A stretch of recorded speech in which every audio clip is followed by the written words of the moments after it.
राधे राधे दोस्तों, हम आपके ऋत्विक। कैसे हैं आप लोग? आज हम फिर से हाजिर हैं आप सबके लिए टीवीपुर की ढेर सारी चुगलियां लेकर। आज अनुपमा राही को लेकर जा रही है घर, जहां रास्ते से राही होने लगी फरार, लेकिन प्रेम भी था उसे पकड़ने के लिए एकदम तैयार। अब आज ये रिश्ता में भी आप अरमान का अभीरा के प्रति सपोर्टिव नेचर देखेंगे। वहीं आज अभीरा की उदासी रूही को भी खटक रही है। घर में चारू की सगाई है और मनीष को किसी ने बुलाया तक नहीं, जबकि सीरियल में सगाई के बाद चारू के साथ एक बहुत बड़ा हादसा भी होने वाला है। अब ये तो है आज के चुगलियों की मोटा मोटी जानकारी, लेकिन चुगलियों का पूरा मजा लेने से पहले हमारे चैनल को सब्सक्राइब कर दीजिए।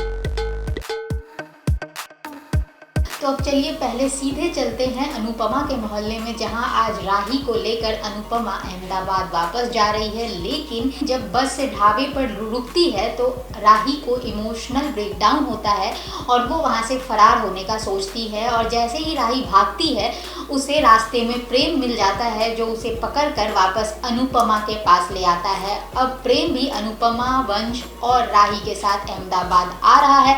रास्ते में प्रेम अनुपमा को बताता है कि उसे खाना बनाने का कितना शौक है। जैसा कि हमने कल भी आपको बताया था कि प्रेम वही है जो अनुपमा के अनु की रसोई में पैसे लगाने वाला है। उधर घर में राही के वेलकम की तैयारियां चल रही है, जहां तोशु बा से कहता है कि आप मम्मी को कुछ कहती क्यों नहीं है, घर में ऑलरेडी इतनी प्रॉब्लम्स है। वो एक और को उठाकर लेकर आ रही है, जिस पर बा कहती है कि तूने और वनराज ने तो हमें कहीं का नहीं छोड़ा था, ये पूरा घर अनुपमा के कारण चल रहा है, वो अकेले पूरे घर को चला रही है और बिल्डर से भी ये घर वही लेकर आई थी, इसीलिए मैं उसे कुछ नहीं कहूँगी।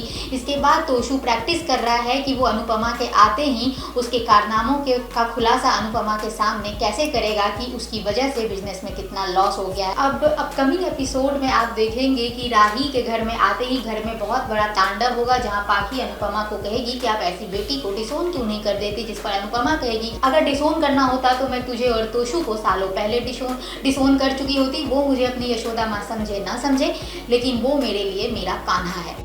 अब ये सीरियल ये रिश्ता में आज आप देखेंगे कि अभीरा काफ़ी दुखी है, वो खुद को बिल्कुल भी नहीं संभाल पा रही है। अभीरा बार बार अरमान को यही समझाने की कोशिश कर रही है कि उसे ये बच्चा चाहिए, लेकिन अरमान उसको संभाल तो रहा है पर उसकी ये बात मानने को बिल्कुल भी राजी नहीं है। अब अभीरा की उदासी रूही को भी खटकने लगी है। उसने रोहित से भी कहा है कि अभीरा के साथ कुछ तो हुआ है, वो इतनी परेशान पहले तो कभी नहीं हुई। अब आज घर में चारू की सगाई है, जहाँ सभी बंधन कर आए हैं, यहाँ लड़के वाले भी आ गए हैं, लेकिन यहाँ से अरमान और अभीरा नदारत है, वो अब तक नहीं पहुंचे। ऐसे में लड़के वाले भी सवाल करते हैं कि अरमान और अभीरा कहाँ हैं। उधर बेसुध अभीरा को अरमान खुद अपने हाथों से तैयार करता है और लेकर आता है। अभीरा की बदहवासी फंक्शन में भी सबको साफ दिखाई दे रही है। अभीरा केक बनाना भूल गई है, ऐसे में फूफासा उसे डांटने की कोशिश करते हैं, पर अरमान यहाँ उन्हें चुप करा देता है और अभीरा का स्टैंड लेता है। चारू की सगाई में फूफासा ने मनीष गोइंका को नहीं बुलाया। ऐसे में कावेरी अपने बेटी दामाद समेत बहू विद्या को की क्लास लगाती है। कावेरी मनीष से हाथ जोड़कर माफी भी मांगती है, लेकिन मनीष नहीं रुकते। सीरियल के अपकमिंग एपिसोड में आप देखेंगे कि सगाई के बाद चारू के साथ कुछ ऐसा होगा जिससे वो बिल्कुल सहम जाएगी। ये बात वो अपने घर में भी किसी को नहीं बता पाएगी। ऐसे में अब अरमान और अभीरा उसका साथ देंगे। चारू के साथ क्या अनहोनी हुई है ये तो आने वाले समय में ही पता लगेगा। आज के वीडियो में बस इतना ही। वीडियो पसंद आया है तो लाइक करें, शेयर करें, कमेंट करें। कल मिलते हैं इसी वक्त कुछ और नई चुगलियों के साथ। तब तक के लिए धन्यवाद।